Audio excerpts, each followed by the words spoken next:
Reactions हमारा चल रहा था बच्चों, उसमें limiting reagent, parallel reaction, sequential reaction, ये सारा हो गया था। परसेंटेज प्योरिटी, परसेंटेज एल्ड, ये सब कुछ हो गया था। और कोई एक कंपाउंड रहता था रिएक्शन में, चाहे दो कंपाउंड रहता था और सेम रिएक्शन होता था। ठीक है, आज हम देखने जा रहे हैं कि मान लो तुम्हें दो कंपाउंड का मिक्सचर दे दिया और उस मिक्सचर में अलग से कोई तीसरा कंपाउंड डाला, और वो तीसरा कंपाउंड उन दोनों से रिएक्शन करता है, चाहे दोनों का दोनों कंपाउंड अलग अलग रिएक्शन में जा रहा है। तो वैसे सवाल को हम कैसे डील करेंगे? अगर तुमसे ये पूछ दे कि हमारा जो मिक्सचर था उसमें कौन कौन सा कंपाउंड है, कितना मात्रा में है, एटसेट्रा, ये सारा कुछ सवाल पूछे। ठीक है, तो सबसे पहले हेडिंग दो, प्रॉब्लम्स रिलेटेड टू मिक्सचर्स। ठीक है, और इसको समझने के लिए हम लोग एक सवाल के माध्यम से समझते हैं। एक सवाल लिखो, W1 gram of a mixture of CaCO3 and MgCO3, magnesium carbonate. देखो यही होता है मिक्सचर का सवाल, है ना, जो कि हम लोग अभी अच्छे से डिटेल में पढ़ने वाले हैं, और ये रिएक्शंस का एक तरह से हमारा लास्ट टॉपिक है। तो इस मिक्सचर में दो कंपाउंड है, कैल्शियम कार्बोनेट, मैग्नीशियम कार्बोनेट, और इस मिक्सचर का वजन दिया हुआ है W1 ग्राम। ठीक है, आगे बोल रहा है इज हीटेड, इसको गर्म किया गया। कुछ भी बोल सकता है, गर्म करेगा, चाहे किसी तीसरे कंपाउंड से रिएक्शन करा देगा, चाहे कुछ भी कर सकता है। इज हीटेड, गर्म किया। आफ्टर हीटिंग, गर्म करने के बाद, there was a weight loss of W2 gram. जब आप गर्म किए तो मिक्सचर के वजन में कमी आया। कितने कमी आया? तो W2 ग्राम का कमी आ गया। तो आपसे पूछेगा कि बताओ मिक्सचर में ये दोनों जो था कितना कितना मोल था, कितना कितना मास था। मास पूछ देगा, हो सकता है परसेंटेज भी पूछ दे। तो यही तुम्हारा सवाल रहेगा। ये समझाने के लिए इस्तेमाल कर रहे हैं, इसलिए हम यहाँ पे W1 लिए हैं, यहाँ पे W2 लिए हैं। जो एक्चुअल सवाल रहेगा उसमें तुमको डेटा दिया हुआ रहेगा, कोई ना कोई न्यूमेरिकल वैल्यू रहेगा। ठीक है, लास्ट में बोल रहा है डिटरमाइन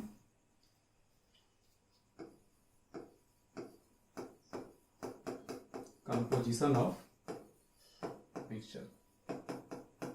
जो भी हमारा मिक्सचर है उसका कंपोजिशन बता। ठीक है, तो देखो किस तरह से इस तरह के सवालों को अटेम्प्ट करोगे। तो सबसे पहले क्या करना कि रिएक्शन लिख देना अलग अलग। ये गलती कहीं मत करना। कैल्शियम कार्बोनेट, मैग्नीशियम कार्बोनेट को गर्म करने पे होता क्या है, ये तो तुमको याद रखना होगा, वैसे भी याद हो जाएगा। जब इसको गर्म करोगे तो कार्बन डाइऑक्साइड गैस बाहर निकलता है। ठीक है, तो ये काम आप नहीं करोगे। Calcium carbonate plus magnesium carbonate, और इसको गर्म किया हमने, गर्म करने के लिए डेल्टा दे दिया हमने, डेल्टा का साइन। कैल्शियम कार्बोनेट को जब गर्म करोगे तो ये देगा कैल्शियम ऑक्साइड और CO2।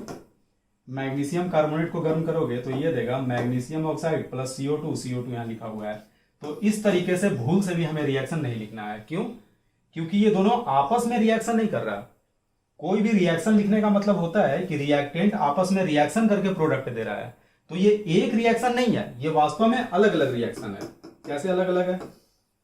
कैल्शियम कार्बोनेट अलग जो है गर्म करने पे टूट रहा है, और कैल्शियम ऑक्साइड दिया और कार्बन डाइऑक्साइड गैस दिया।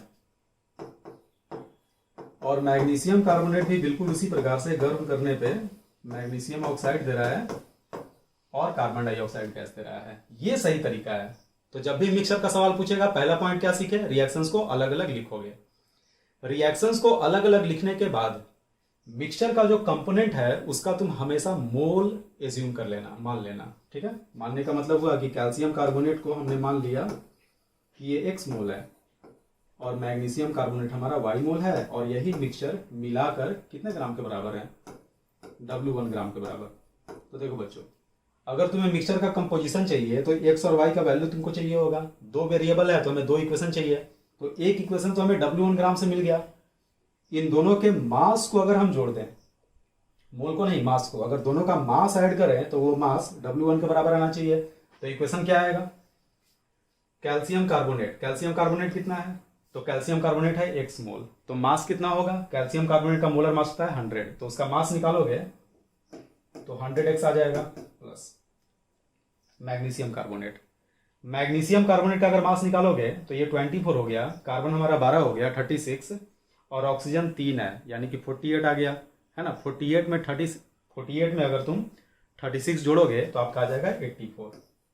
तो अगर इसके मोलर मास से मल्टीप्लाई करोगे तो 84 इंटू वाई, ये हो जाएगा 84 वाई ग्राम। दोनों का मास हमने ऐड कर दिया, दोनों के मास का जो एडिशन आएगा वो बराबर हो जाएगा W1 के। एक इक्वेशन आ गया, ठीक है। दूसरा इक्वेशन, एक और इक्वेशन चाहिए क्योंकि दो वेरिएबल है, तो दूसरे इक्वेशन के लिए हमें सवाल में एक और डेटा चाहिए। तो तुम आगे अगर सवाल पढ़ोगे तो बोल रहा है कि जब इसको गर्म किया गया तो वेट लॉस हुआ। तो एक बात बताओ, गर्म करने की वजह से वजन में कमी क्यों आ रहा है? तो तुम बोलोगे कि सर गर्म किया गया तो गर्म करने से कार्बन डाइऑक्साइड गैस बना, और गैस का नेचर होता है कि वो बाहर निकल जाएगा कंटेनर से, उड़कर बाहर निकल जाएगा, खुला कंटेनर है तो। कहने का मतलब जो वजन में कमी आया वो कार्बन डाइऑक्साइड की वजह से आया। तो जितना कार्बन डाइऑक्साइड इसमें से बाहर जाएगा वजन में उतने ही का कमी आएगा, और वजन में कमी आया है W2 ग्राम का। तो हम ये कमेंट कर सकते हैं कि कार्बन डाइऑक्साइड जो यहां से बनकर बाहर निकला उसका वजन है W2 ग्राम।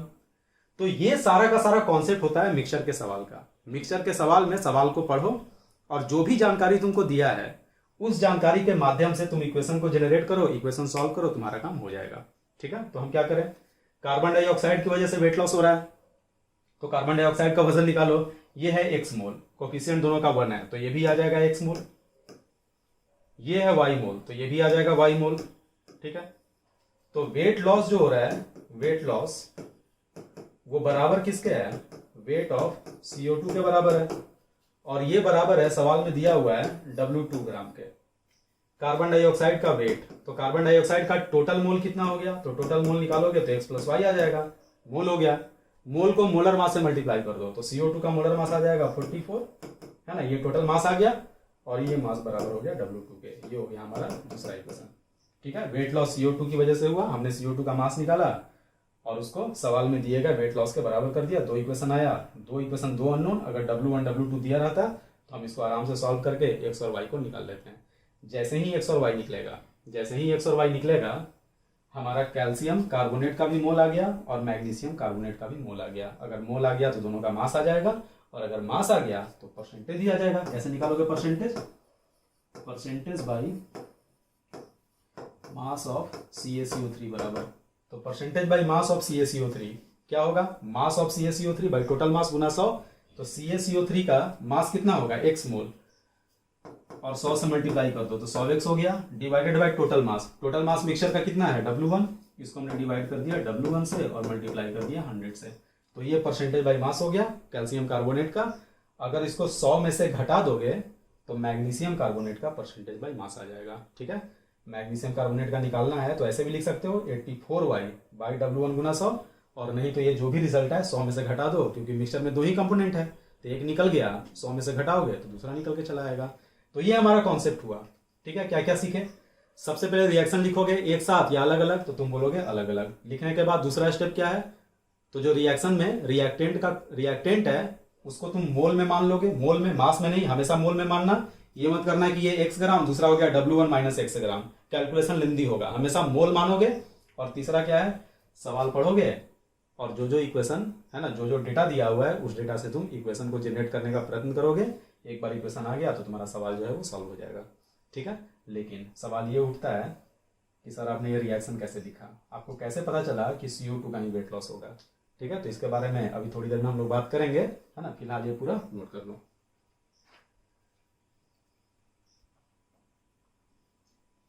हो गया बच्चों नोट। अब देखो ये 4 पॉइंट हम लोग सीखे अभी तुरंत, है ना। पहला क्या, राइट केमिकल रिएक्शन सेपरेटली, एक साथ नहीं, सेपरेट।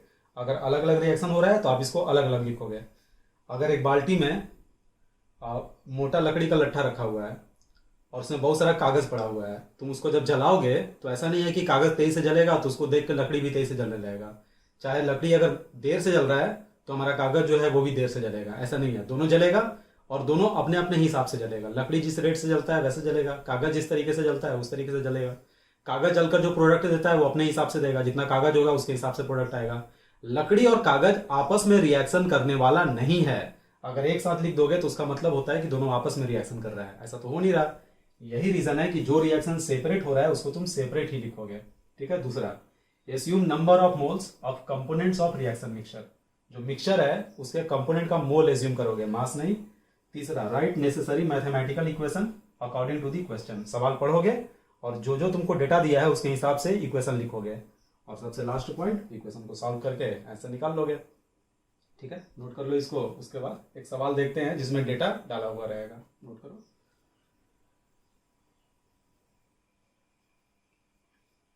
देखो बच्चों, बिल्कुल सिमिलर सवाल है, इसको देखा जाए। क्या बोल रहा है, 1 gram of a mixture of calcium carbonate magnesium carbonate gave 250 ml of CO2 gas on ignition. Ignition का मतलब ही गर्म करना होता है, स्पार्किंग बोल दे, एक्सप्लोजन बोल दे, सबका मतलब होता है रिएक्शन कराना। तो सबसे पहले गर्म कर दो इसको, CaCO3 गर्म किए हैं, आ गया CaO प्लस CO2 गैस। उसके बाद आप गर्म करोगे मैग्नीशियम कार्बोनेट को, इसमें भी सेम चीज आ गया, MgO प्लस CO2। ठीक है, क्या बोले थे, मोल एज्यूम कर लेना। तो इसे हमने मान लिया x मोल और इसे हमने मान लिया y मोल, और ये मिक्सचर कितना है, 1 ग्राम है, तो ये दोनों मिलाकर हो गया 1 ग्राम। ठीक है, अब इक्वेशन लिखो। 1 ग्राम से पहले एक इक्वेशन लिख देते हैं। तो x मोल कैल्शियम कार्बोनेट का वजन हो जाएगा 100x, क्योंकि कैल्शियम कार्बोनेट का मोलर मास हो गया 100, तो mole into molar mass 100x आ गया, प्लस y मोल MgCO3, इसका अगर निकालोगे तो 84y आ जाएगा, और ये 1 ग्राम के बराबर, दोनों का मास जोड़ के 1 ग्राम के बराबर। तो हमारे पास एक इक्वेशन आ गया। ठीक है, आगे बोल रहा है कि कार्बन डाइऑक्साइड आया 240 ml, 240 ml। तो कार्बन डाइऑक्साइड आपको निकालना पड़ेगा। तो कार्बन डाइऑक्साइड निकालोगे तो x मोल से ये वाला CO2 x मोल ही बनेगा, और ये y मोल से y मोल ही बनेगा, क्योंकि कोफिशिएंट दोनों का 1-1 है। ठीक है, तो टोटल कार्बन डाइऑक्साइड कितना आ गया, टोटल CO2 बराबर x प्लस वाई मोल आ गया। अब x प्लस वाई मोल से हमें निकालना है वॉल्यूम, क्योंकि CO2 का वॉल्यूम 240 ml दिया है और NTP पे दिया है। तो NTP पे वॉल्यूम कैसे निकालें, वॉल्यूम एट NTP बराबर x प्लस वाई, एक मोल का वॉल्यूम होता है 22.4, तो x प्लस वाई का हो जाएगा x plus y into 22.4 litre. लेकिन डेटा हमको दिया है ml में, तो ml में बदलने के लिए इसको 1000 से मल्टीप्लाई कर दो। तो x प्लस वाई में 1000 से मल्टीप्लाई करोगे तो ये हो जाएगा 22,400 ml। ठीक है, तो CO2 का वॉल्यूम आ गया, लेकिन क्वेश्चन बोल रहा है कि CO2 का वॉल्यूम 240 ml है, तो ये दोनों वॉल्यूम आपस में इक्वल होगा। इस तरह से इक्वेशन लाते हैं। जो सवाल में डेटा दिया है उसी डेटा को हम सॉल्व करके लाएंगे एक्स वाई के टर्म में, और दोनों को इक्वेट कर देंगे। इक्वेट कर दो तो दूसरा इक्वेशन आ गया x plus y into 22,400 is equal to आ गया 240। तो यहाँ से आप चाहो तो लिख सकते हो x प्लस वाई बराबर 240 बाई 22,400। ठीक है बच्चे, तो ये हमारा सेकंड इक्वेशन आ गया। अब देखो, दो इक्वेशन है और दो अननोन है, तो यहाँ से तो बाकी मैथ्स है, तो यहाँ से सॉल्व करोगे तो x और y निकल जाएगा, और x और y निकल जाएगा तो कैल्शियम कार्बोनेट मैग्नीशियम कार्बोनेट का परसेंटेज भी आ जाएगा। ठीक है, तो हम इसको सॉल्व करके डेटा यहाँ पे लिख देते हैं। एक काम करते हैं, सॉल्व कर ही देते हैं इसको। देखो इक्वेशन नंबर 1 में देखो कैसे सॉल्व करेंगे, कैलकुलेशन थोड़ा ज़्यादा होगा। इक्वेशन नंबर 1 में, सॉरी 1 में नहीं, देखो इक्वेशन नंबर 1 में 100x है, तो अगर यहाँ भी 100x आ जाए तो दोनों का डिफरेंस लेंगे तो 100x कट जाएगा। तो एक काम कर रहे हैं, इक्वेशन नंबर 2 में 100 से मल्टीप्लाई करके इक्वेशन नंबर 1 को घटा दो। तो 100x प्लस 100y में से घटेगा 100x प्लस 84y, तो 100x कट गया, बचा क्या, 100y minus 84y is equal to, इधर भी 100 से मल्टीप्लाई हो जाएगा, तो इधर 100 से मल्टीप्लाई होगा तो आ जाएगा 240 बाई, इसका 2 जीरो कट गया तो नीचे में आ गया 224 माइनस 1 हो गया। ठीक है, इसको जब सॉल्व करोगे 240 बाई 224 को, तो ये आ जाता है 1.071 माइनस 1, तो ये सॉल्व होके आ गया 0.071। यहाँ से अगर आप y निकालोगे तो आ गया 0.071 डिवाइडेड बाई 16 मोल आ गया। और ये मोल किसका है, y किसको माने थे, MgCO3 को, तो MgCO3 का ये जो मोल आया, ये MgCO3 का मोल आ गया। तो इसका मास कितना हो जाएगा, मास ऑफ MgCO3 बराबर 0.071 बाई 16 इंटू 84 करोगे और इंटू 84 करोगे तो आ जाएगा 0.375 ग्राम। ठीक है, MgCO3 का मास आ गया। अब यहाँ से परसेंटेज निकालना एकदम आसान है। परसेंटेज अगर इसका निकालोगे, परसेंटेज भाई देखो बच्चों, किसी भी मिक्सचर का कंपोजिशन पूछेगा ना तो तुम हमेशा उसके कंपोनेंट का परसेंटेज बाई मास निकालोगे, है ना। मिक्सचर का जो कंपोनेंट होता है उसका हम परसेंटेज बाई मास निकालते हैं, ठीक है। तो percentage by mass of MgCO3 बराबर, तो मास ऑफ MgCO3 कितना 0.375 divided by total mass of mixture. तो मिक्सचर का टोटल मास कितना है 1 ग्राम, इंटू हो जाएगा 100। इसको अगर सॉल्व करोगे तो आ गया 37.5%, ठीक है। एक आ गया 37.5, 100 में से घटा दो तो दूसरा आ जाएगा 62.5, हो गया सॉल्व। तो क्या किए हम, रिएक्शन को सेपरेटली लिखें, जो रिएक्टेंट है उसका मोल मान लिए, और मोल मानकर जो दो डेटा दिया हुआ है वो दोनों डेटा हम अपने कैलकुलेशन से XY के टर्म में लेकर आए और वहाँ से इक्वेशन लाएं, और इक्वेशन लाने के बाद बस मैथमेटिक्स है उसको हम सॉल्व कर दिए, सॉल्व करके परसेंटेज निकाल लिए, ठीक है। नोट कर लो।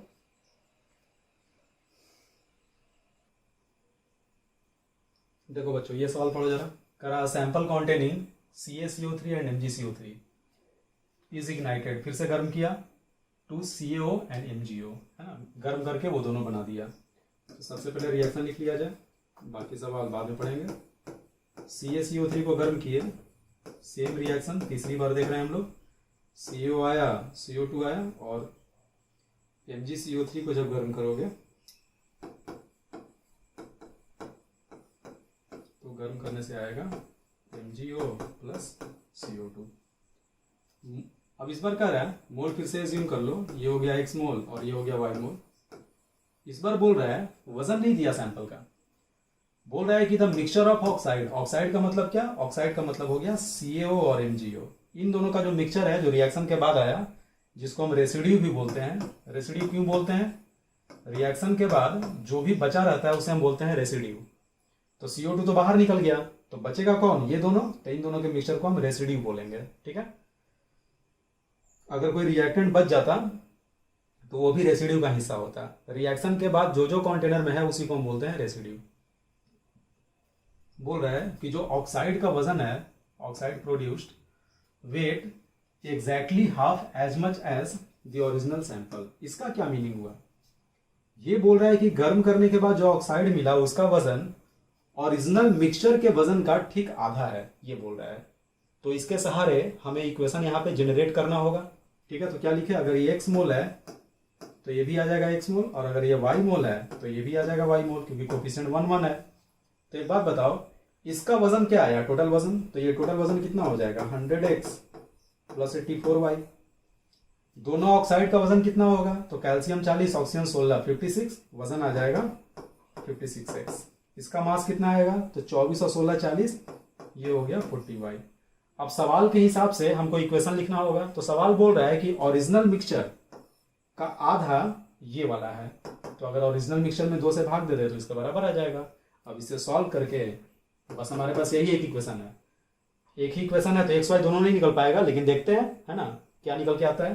तो 56X में 2 से मल्टीप्लाई करोगे तो 112X, उसमें से 100 घटा दो तो आ जाएगा 12X इज इक्वल टू 2 में 40 से तो 80Y, और 84 में से 80 गया तो ये आ जाएगा 4Y, ठीक है। यहाँ पे एक लाइन और लिखना चाहोगे, डिटेल में करना चाहोगे तो डिटेल में कर लेना। यानी कि यहां से आ गया X बटा Y बराबर 4/12, 4/12, यानी 1/3 आ गया। रेशियो आ गया बच्चों, X और Y का रेशियो आ गया, मोल का रेशियो आ गया। हमारे पास आ गया mole of CaCO3 divided by mole of MgCO3 is equal to 1/3। अब जब भी ऐसा है तो दोनों एग्जैक्ट तो नहीं निकल पाया, लेकिन परसेंटेज आराम से निकल जाएगा। कैसे, अगर तुम लिखोगे percentage by mass of CaCO3 बराबर, तो एक काम करो, कैल्शियम कार्बोनेट को 1 मान लो और मैग्नीशियम कार्बोनेट को 3 मोल मान लो। तुम बोलोगे कैसे मान ले, मोल थोड़े है, वो तो रेशियो है। तो अगर तुम कॉमन फैक्टर भी लोगे ना, जैसे रेशियो है 1:3, तो तुम बोलोगे कि कैल्शियम कार्बोनेट अगर है ना P हो गया तो मैग्नीशियम कार्बोनेट 3P होगा, कॉमन फैक्टर आ जाएगा 3P हो जाएगा। तो उसके हिसाब से जब इक्वेशन लिखोगे तो P कॉमन होकर ऐसे भी कट जाता है, ठीक है। तो क्यों ना, जब कट ही जाता है तो हम इसी को मोल मान के कर लें। तो अगर कैल्शियम कार्बोनेट को हम 1 मोल माने, मोल ऑफ कैल्शियम कार्बोनेट जो न्यूमरेटर में है उसके बराबर कर दे 1 मोल के बराबर, तो वहां से मास कितना आएगा, मास आ जाएगा 1 × 100 डिवाइडेड बाई टोटल मास। तो ऊपर वाले का मास जोड़ नीचे वाले का मास, तो ऊपर वाले का मास कितना 1 × 100 प्लस नीचे वाले का मास 3 × 84 और परसेंटेज के लिए 100 से मल्टीप्लाई कर दो। इस तरीके से हम निकाल लेते हैं। अगर मान लो आप कॉमन फैक्टर कोई पी लेते हैं तो पी यहाँ भी आता, यहाँ भी आता, यहाँ भी आता, कॉमन होके कट जाता। तो देख रहे हो सेम ही एक्सप्रेशन आ रहा है। ठीक है, तो इसको सॉल्व करोगे तो ये आ जाएगा 100/3 × 4 12, 2 हो गया 24 2 26, यानी कि 362 और ऊपर में 100 से मल्टीप्लाई हो गया। ठीक है, इसको अगर सॉल्व करोगे तो हमारा आ जाना चाहिए 28.4%। ठीक है, तो CaCO3 अगर इतना आ गया तो 100 में से इसको माइनस कर दो, 71.6 मैग्नीशियम कार्बोनेट आ जाएगा। ठीक है, हो गया, कमांड हो गया इस तरह के सवाल पे, नोट कर लो। एक छोटा सा चेंज कर लेना, यहाँ 362 नहीं 352 होगा, है ना, इसको लिख देना 352। ठीक है, ये मल्टीप्लाई करके 252 आ रहा है, 100 जोड़ोगे तो 352 आएगा। ठीक है, नोट कर लो, तो एग्जैक्ट आ जाएगा 28.4। देखो बच्चों, अब जो हम कराने जा रहे हैं वो है तो इनऑर्गेनिक का हिस्सा, लेकिन थोड़ा बहुत हम लोग को फिजिकल में जरूरत होता है। जैसे अभी कैल्शियम कार्बोनेट को गर्म करेंगे तो CO2 आएगा, ये पता कैसे चलेगा, तो वो थोड़ा सा है ना, उसको तुम लोग याद रखोगे, तो वो उसको हम करा देते हैं। लिखो हेडिंग दो, heating effect of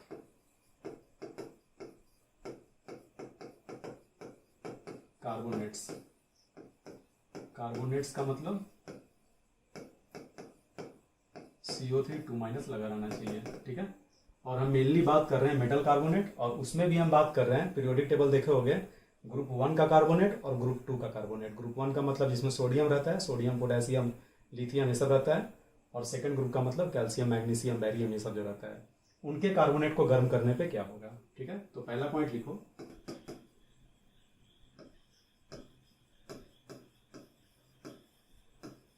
carbonates of alkali metal.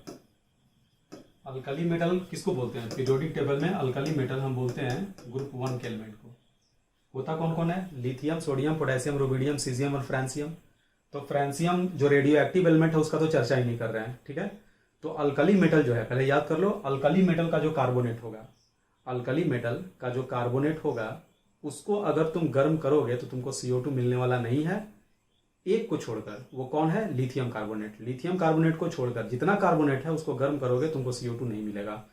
बहुत हाई टेम्परेचर पे गर्म करोगे तब जाकर टूटकर CO2 देता है। सवाल में अगर मेंशन नहीं किया है टूटने का तो तुम उसको नहीं तोड़ोगे, मान के चलोगे कि वो नहीं टूट रहा है। ठीक है, तो जो पॉइंट है उसको याद रखोगे, अनलेस कि तुमको लिख ना दे कि सोडियम कार्बोनेट को गर्म करने से हमको मिल रहा है CO2। ठीक है, तो हम क्या बोल रहे हैं, carbonates of alkali metal, alkali metals यानी कौन कौन, लिथियम छोड़ दो, sodium, potassium, rubidium, caesium, francium radio active है उसको भी छोड़ना पड़ा। Do not give CO2 on heating. गर्म करने से कार्बन डाइऑक्साइड देने वाला नहीं है। कहने का मतलब Na2CO3 है ना, इसको गर्म करोगे CO2 नहीं देगा, Na2O और CO2 नहीं देगा। जब लिख देगा सवाल में कि गर्म करने पे दे रहा है तो हम सवाल का बात मानेंगे, वहां पे तेज नहीं बनेंगे कि सवाल बोल रहा है तो झूठ बोल रहा है। हाँ, लेकिन अगर सवाल में कुछ नहीं लिखा है तब हम इसको तोड़कर CO2 बनाने वाले नहीं हैं। और बताओ, देखो कार्बोनेट का वैलेंसी 2 होता है, अल्कली मेटल का वैलेंसी 1 होता है। यही रीजन है कि कार्बोनेट का वैलेंसी 2 यहां आ गया और सोडियम का वैलेंसी 1 होता है। तो CO3 का संख्या 1 है, CO3 के आगे 1 लगा हुआ है, कुछ नहीं लिखा हुआ है तो 1 है। ये मत सोचना कि 3 है तो सोडियम का वैलेंसी 3 ऑक्सीजन है, CO3 बस एक बढ़ाया है। ठीक है, उसी तरह से लिथियम कार्बोनेट, तो हम क्या बोले, लिथियम को छोड़कर यानी लिथियम कार्बोनेट को गर्म करोगे तो ये Li2O और CO2 दे देगा। ठीक है, तो लास्ट में हमको क्या लगाना होगा, कॉमा देकर, एक्सेप्ट Li2CO3, लिथियम कार्बोनेट को छोड़कर, है ना। और कौन कौन है, K2CO3, इसको भी गर्म करोगे CO2 नहीं मिलेगा। Rb2CO3, इसको भी गर्म करोगे तुमको CO2 नहीं मिलेगा। तो क्या याद हुआ, फर्स्ट ग्रुप में लिथियम को छोड़कर किसी को भी गर्म करोगे CO2 मिलने वाला नहीं है। ठीक है, अब आ जाओ सेकंड ग्रुप में, carbonates of alkaline earth metals. Second group के मेटल्स को हम बोलते हैं alkaline earth metals. Carbonates of alkaline earth metals यानी किसकी बात कर रहे हैं? ग्रुप 2 की बात कर रहे हैं। यानी कौन कौन? बेरिलियम, मैग्नीशियम, कैल्शियम, स्ट्रोंशियम और बेरियम। सारा रेडियम को छोड़ के, रेडियम हमारा रेडियो एक्टिव है, ठीक है। सेकेंड ग्रुप का जितना कार्बोनेट है रेडियम को छोड़कर, हम रेडियो एक्टिव की बात नहीं कर रहे हैं, नॉर्मल जितना है, सेकेंड ग्रुप का जितना भी कार्बोनेट है उसको गर्म करोगे आपको CO2 मिलेगा। यही रीजन था कि कैल्शियम कार्बोनेट, मैग्नीशियम कार्बोनेट, अभी हमें CO2 दे रहा था। तो सेकेंड ग्रुप का भी वैलेंसी 2, कार्बोनेट का भी वैलेंसी 2, तो दोनों का जब वैलेंसी 2-2 है तो दोनों का एक एक रेडिकल आपस में रिएक्शन करेगा, है ना। तो क्या लिखेंगे? Give CO2 on heating. कहने का मतलब CaCO3 कैल्शियम कार्बोनेट, इसको आप गर्म करोगे क्या मिलेगा? CO मिलेगा और CO2 गैस निकलेगा जो कि इवॉल्व हो जाएगा MgCO3। इसको भी गर्म करोगे क्या मिलेगा आपको? MgO मिलेगा और CO2 मिलेगा, बाहर निकल जाएगा। BaCO3 SrCO3 सेम रिएक्शन देगा। तो क्या सीखे? ये रटो अभी का भी, ठीक है। सेकेंड ग्रुप का जितना कंपाउंड है गर्म करने पे CO2 देगा, फर्स्ट ग्रुप का जितना कंपाउंड है वो नहीं देगा। किसको छोड़कर? लिथियम कार्बोनेट को छोड़कर, वो दे देगा, ठीक है। याद हो गया बच्चों? ये नोट करो पूरा। चलो अगला हेडिंग दो बच्चों, heating effect of bicarbonates. Bicarbonates का मतलब HCO3 माइनस, है ना, ये रेडिकल होता है। वैलेंसी इसका 1 होता है, यानी फर्स्ट ग्रुप के साथ जब इसको रिएक्शन कराओगे तो एक रेडिकल से करेगा, एक सोडियम और एक बाइकार्बोनेट। लेकिन सेकंड ग्रुप में कराओगे तो Ca का 2+ होता है, तो Ca का 2+ है ना, यहाँ पे आ जाएगा, लास्ट में आ जाएगा, ठीक है। तो ये बहुत ही आसान है, इसमें 2 पॉइंट है भी नहीं, मात्र 1 पॉइंट है। बाइकार्बोनेट चाहे ग्रुप 1 का हो चाहे ग्रुप 2 का हो, अगर तुम उसको गर्म करोगे तो तुमको H2O मिलेगा, CO2 मिलेगा और साथ साथ कार्बोनेट भी मिलेगा, ठीक है। क्या बताएं हम? चाहे वो सेकंड ग्रुप का हो चाहे वो फर्स्ट ग्रुप का हो, अगर तुम बाइकार्बोनेट को गर्म करोगे तो तुमको CO2 मिलेगा, H2O मिलेगा और साथ साथ कार्बोनेट भी मिलेगा, ठीक है। लिथियम कार्बोनेट, सोडियम कार्बोनेट, ये सब मिलेगा, एक को छोड़ के। यहाँ भी किसको छोड़ के? वही जो पिछले वाले में था, है ना, लिथियम वाला। यहाँ भी लिथियम बाइकार्बोनेट को गर्म करोगे तो बाकी यहाँ पे पिछले वाले में सोडियम का जो ग्रुप था वो CO2 नहीं दे रहा था, तब लिथियम वहां देने लगा। और इस वाले केस में बाकी सब जो है गर्म करने पे H2 और CO2 देता है, तो लिथियम बाइकार्बोनेट नहीं देता है। तो क्या लिखेंगे हम?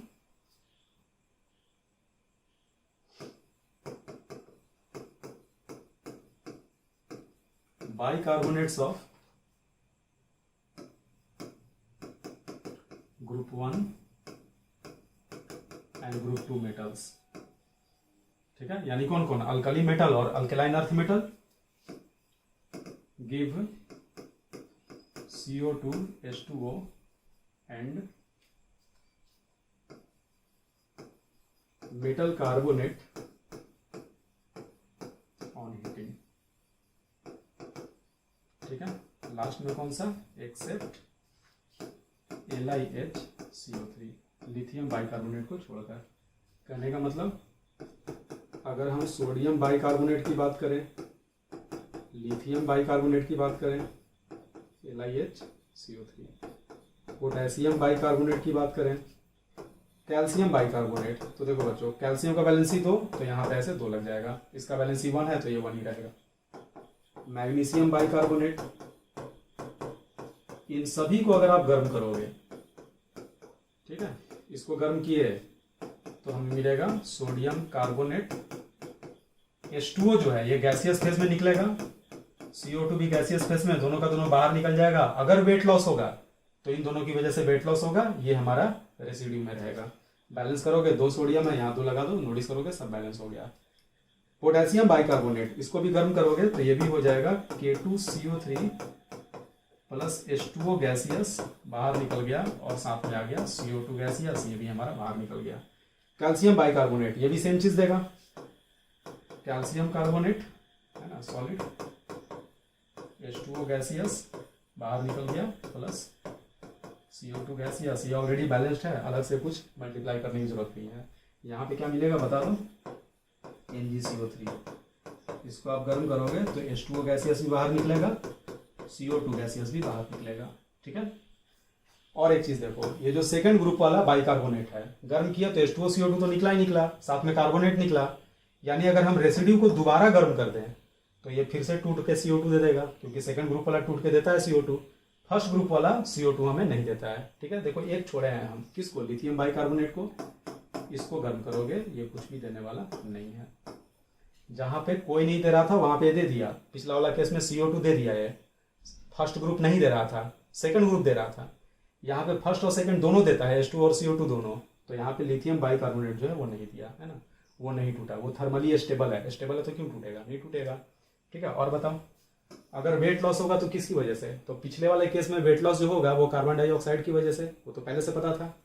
इस वाले केस में अगर वेट लॉस होगा तो H2 और CO2 दोनों के बाहर जाने की वजह से। ठीक है। तो हम लिख सकते हैं साइड में point, weight loss is due to evolution of, evolution का मतलब इवॉल्व होना, चाहे बाहर निकलना, evolution of H2O gaseous and CO2 gaseous. ठीक है। तो ये इतना इनऑर्गेनिक था जो तुमको याद करना है। एक बार रिवाइज कराते हैं। सबसे पहले पढ़े हम कार्बोनेट का, क्या सीखे, फर्स्ट ग्रुप का कार्बोनेट गर्म करने पे CO2 नहीं देगा, लिथियम कार्बोनेट को छोड़कर उसको गर्म करोगे तो CO2 दे देगा। सेकंड ग्रुप का कार्बोनेट गर्म करोगे तो CO2 दे देगा। ठीक है, डन हो गया। बाइकार्बोनेट, तो फर्स्ट ग्रुप सेकंड ग्रुप दोनों का बाइकार्बोनेट गर्म करने पे H2O देगा, CO2 देगा और कार्बोनेट देगा, लेकिन लिथियम बाइकार्बोनेट को छोड़कर, वो देने वाला नहीं है। ठीक है, याद हो गया, नोट कर लो। चलो ये सवाल पढ़ो तो बच्चों। When 4 gram of a mixture of NaSCO3 and NaCl, क्या बोल रहा है, मिक्सचर में कौन कौन है, सोडियम बाइकार्बोनेट और सोडियम क्लोराइड है, और इसको गर्म किया। तो नमक को गर्म करोगे कुछ नहीं होने वाला है। और अभी तुरंत हम पढ़े हैं कि सोडियम बाइकार्बोनेट, बाइकार्बोनेट में लिथियम को छोड़कर किसी को भी गर्म करोगे तो हमें क्या मिलता है, कार्बोनेट, H2O और CO2। बैलेंस करोगे तो आगे एक 2 आ जाएगा। तो यहाँ तो एक ही रिएक्शन है ना, तो ये मिक्सचर का सवाल देखने में लग रहा है लेकिन है बहुत आसान, है ना। इसमें तुमको X और Y मानने की जरूरत नहीं है, क्योंकि एक ही रिएक्शन है। तो एक रिएक्शन में हमको लेफ्ट से राइट और राइट से लेफ्ट आना जाना तो आता ही है। दिया क्या है, कार्बन डाइऑक्साइड 0.66 ग्राम, कार्बन डाइऑक्साइड दिया है 0.66 ग्राम। तो क्या उल्टा जाके ये आ जाएगा, और जैसे ही आएगा परसेंटेज आ जाएगा। ठीक है, क्यों, क्योंकि मिक्सचर का वजन कितना दिया हुआ है, 4 ग्राम दिया हुआ है। तो इसमें इक्वेशन लिखना बेवकूफ़ी है, मेहनत बढ़ जाएगा। ठीक है, ये डायरेक्ट हो जाएगा। क्या आएगा, मोल 0.66 बाई 44 मोल आ गया। इसको अगर सॉल्व करोगे तो ये हो जाएगा 3/2, 3 से 22 बार में, 2 से 22 बार में, इंटू 1/100, यानी 1 अपॉन नहीं, ऐसे ही छोड़ दो, यही हमारा मोल हो गया। 3/2 इंटू 1/100 मोल आ गया। ठीक है, अब उसके सहारे तुम सोडियम बाइकार्बोनेट को निकाल लो तो क्या आ जाएगा, इसका कोफिशिएंट 2, CO2 का कोफिशिएंट 1, इंटू कितना आएगा, 3/2 इंटू 1/100। 2 हमारा 2 से कट गया, 3/100 आ गया 0.03 मोल। अब इसका मोल आ गया तो परसेंटेज आ जाएगा, percentage by mass of sodium bicarbonate बराबर, तो मास सोडियम बाइकार्बोनेट का मोल है 0.03, तो इसको मल्टीप्लाई कर दो 84 से, इसका मोलर मास 84 होता है, तो मास आ गया divided by total mass. Total mass कितना है, 4 ग्राम, 4 से डिवाइड कर दो, इंटू कर दो 100, 4 से 84 कट गया 21 बार में, 0.63 में 100 से मल्टीप्लाई करोगे तो 63 आ गया, है ना। तो 63 एक आ गया। दूसरा क्या होगा, percentage by mass of sodium chloride बराबर, तो 100 में से 63 माइनस कर दो, आ जाएगा 37। हो गया खत्म, नोट कर लो। तो बच्चों आज की क्लास यहीं पे खत्म होती है ना। मिक्सचर का सवाल भी हम लोगों को समझ में आ गया। ठीक है, तो मिलते हैं अगले क्लास में।